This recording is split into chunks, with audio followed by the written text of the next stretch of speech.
Hey, Kyle here. Insurance is supposed to protect you on your worst days, not drain your budget on your best days. The ultimate goal for today's video is simple. Cut costs while keeping the same protection where it counts. We'll focus on how insurers price risk so you can pay less for the same safety net. That means understanding the levers that change premiums, like deductibles, discounts, and how you're rated. By the end of this video, you'll know how to lower your bill while keeping real protection that you have intact. Let's start by getting clear on what you actually need to get covered by your insurance policy. The first thing you're going to want to do is start by naming the events that could actually break you financially if they were to happen, God forbid. For an automotive policy, that might be things like liability limits high enough to protect your assets plus uninsured motorists if many drivers around you lack coverage in the first place. For home insurance, it is replacement costs for the structure, is it enough for personal liability and loss of use so you can live somewhere else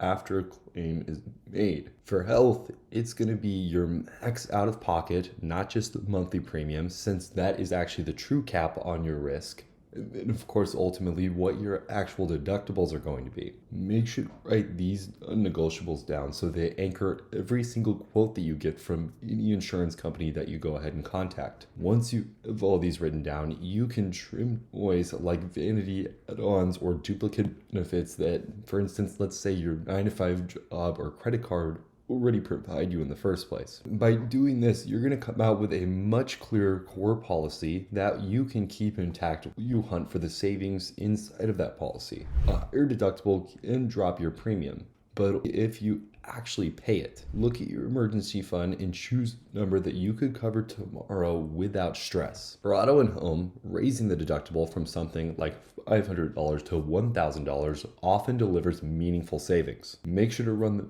math for at least a year and see if the premium reduction beats the extra risk that you can take on. If the savings recovers the deductible difference in a year or two, it's usually pretty much worth it. Make sure you do not raise it so high though that a claim would push you into debt. For health plans, make sure to compare the total annual cost as your typical usage, not just necessarily the monthly premium. Also, make sure to keep your deductible aligned with the cash that you have on hand so that way you can save money without risking a short-term cash crunch. Also, it's highly recommended to start with discounts that do not change coverage at all. You can then go ahead and bundle things together like auto and home insurance with the same insurer if the total price is lower than putting those two separate. Also, make sure to turn on auto pay and paperless. That way the whole entire process just becomes a whole lot easier to manage and take care of. One of the other things that you can look into too that many insurance companies provide are benefits. The other things you can ask your insurance company about are things like discounts. These can be things like a safe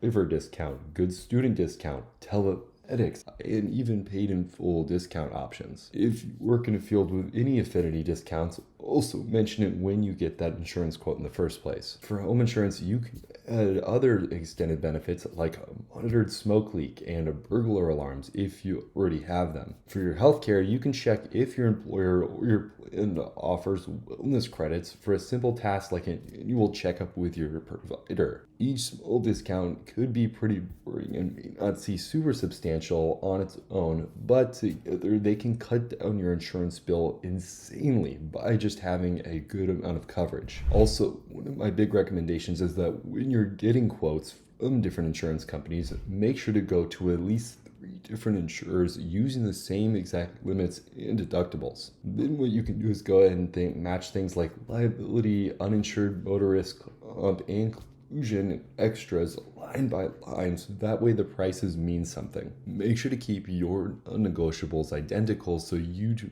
not trade real protection for a lower price number. Also, make sure to ask each company to email a full declarations page and review it side by side. Also, make sure to watch for sneaky changes like lower rental coverage or an added fee that cancels the savings. If a quote is much cheaper, ask why that might be the case and get the answer in writing. Use a simple spreadsheet to track things like premium, deductible, and key limits so the best value stands out to you. Also, make sure to pick the policy that keeps your must-have coverage at the lowest true cost available. Insurers price using data points that are oftentimes not exactly correct. Make sure to check things like your lodging address, annual mileage listed, and types of drivers and vehicle use that you're planning on doing. Also, it's pretty smart to do things like remove old cars that you don't own anymore off that policy and ex-roommates who no longer drive your car if that's something that you're doing. Also, you can update your credit if it has improved, since many states allow something called credit-based pricing, which basically gets you a better deal depending on how high your credit score is. Also, make sure to ask your agent to rerun the quote after each correction so you can see that change. There's also the opportunity to dispute tickets that were dismissed, and make sure that accident surcharges drop off after a certain set period. Also, there's the idea that if you drive less now, because let's say you work from home, you can go ahead and recalculate your mileage with your more recent driving records, which can also lead to a little bit of price saving. Having clean data like this means a much fairer rate without touching your coverage in the first place. Prices move much more on a schedule, so your timing here actually is also another huge consideration. Make sure to start shopping 21 to 30 days before renewal, before many carriers price early shoppers better. Make sure to ask your current insurer for a re-rate if your credit improved or a ticket aged past the surcharge window. Mid-policy changes to lower risk, like reduced mileage or a new